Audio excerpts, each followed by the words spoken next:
नई monetary policy का ऐलान हो गया। स्टेट बैंक ने शरह सूद मजीद 1% कम कर दी। शरह सूद 12% से कम होकर 11% पर आ गई। स्टेट बैंक के मुताबिक अप्रैल में महंगाई की शरह 0.3% रही।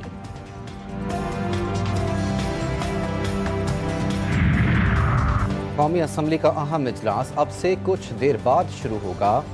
इजलास का एजेंडा जारी कर दिया गया। इजलास में पहलगाम वाक़े के बाद भारतीय जंगी जुनून और इश्तियाल अंगेज इकदाम के खिलाफ मजम्मती करारदाद भी मंजूर किए जाने का इम्कान है।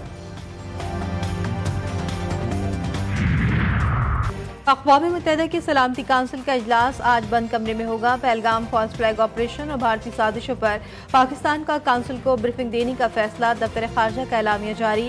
पाकिस्तान सिंतास मुआहदे को मुअत्तल करने के भारतीय गैर कानूनी इक़दाम को उजागर करेगा।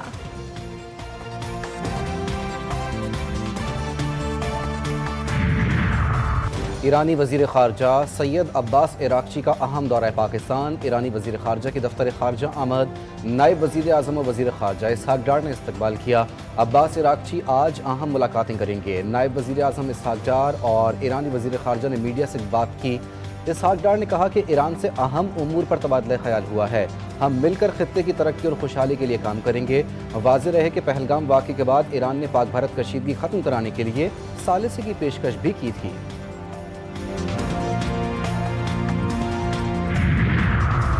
पाक फौज दुश्मन की जारियत का मुंह तोड़ जवाब देने के लिए तैयार। पाक फौज ने अब्दाली मिसाइल के बाद जदीद फतह मिसाइल का भी कामयाब तजुर्बा कर लिया। फतह मिसाइल जमीन से जमीन पर 120 किलोमीटर तक हदफ को निशाना बनाने की सलाहियत रखता है। Army chief, chairman joint chiefs of staff committee, सदर ममलिकत आसिफ सरदारी और वजीर आजम शहबाज शरीफ की सारी कौम को मुबारकबाद।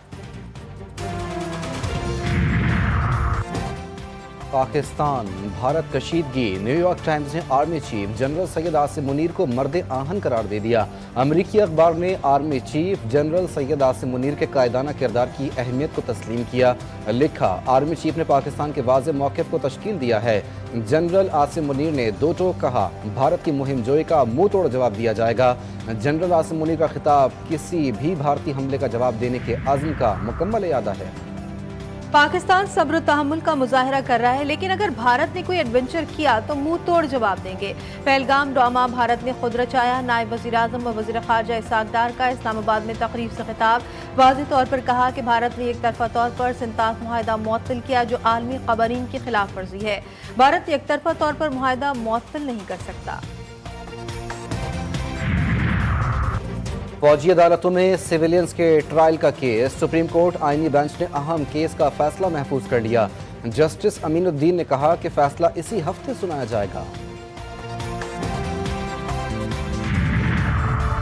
और HPL Pakistan super league season 10 के दिलचस्प मुकाबले जारी। आज क्रिकेट फैंस पेशावर ज़ल्मी और मुल्तान सुल्तान का मैच देखेंगे। मुल्तान में मुकाबला रात 8 बजे शेड्यूल। पॉइंट्स टेबल पर पेशावर ज़ल्मी 5वें और मुल्तान सुल्तान 6ठे नंबर पर है।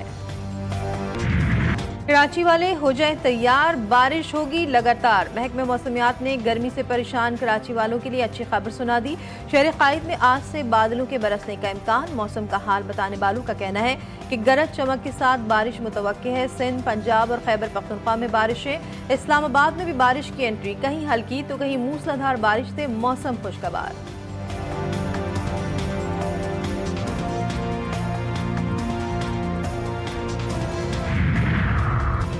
जामे कराची की 84 इंच पाइपलाइन की मरम्मत मुकम्मल। पानी की फरहमी आज से शुरू। जामे कराची में शोबा केमिस्ट्री के बेसमेंट में ताहाल 9 फीट पानी मौजूद।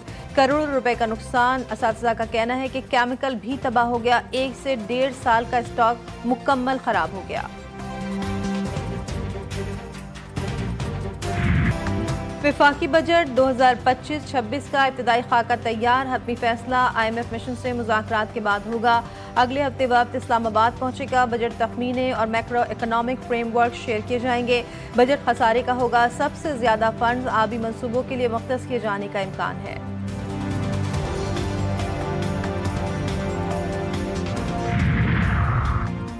वज़ीर-ए-आला बलूचिस्तान ने गबादर पोर्ट की आमदनी से मुतालिक पोर्ट ट्रस्ट अथॉरिटी के लेटर पर मामला विफाक के सामने उठाने की यकीन दहानी करा दी।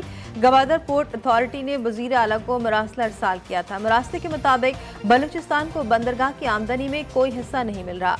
बंदरगाह का इंतजाम चीनी कंपनी के पास है, जबकि ऑपरेटिंग इदारे सिर्फ 9 और 15% आमदनी अथॉरिटी को देते हैं। मरासला सूबाई असम्बली में पेश किया गया था।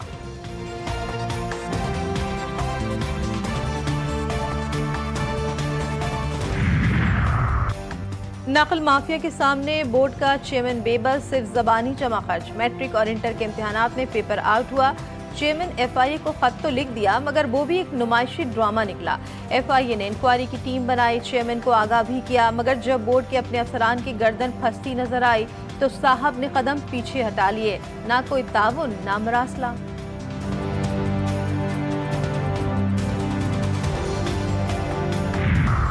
अमरीकी सदर डोनाल्ड ट्रंप की जानिब से टैरिफ की जंग जारी। ट्रंप ने अमरीका से बाहर बनने वाली फिल्मों पर 100% टैरिफ लगा दिया। अमरीकी फिल्म इंडस्ट्री को बचाने के लिए ये फैसला जरूरी, तफसीलात सामने नहीं आई। फिल्मों पर टैरिफ का इतलाक कब से होगा?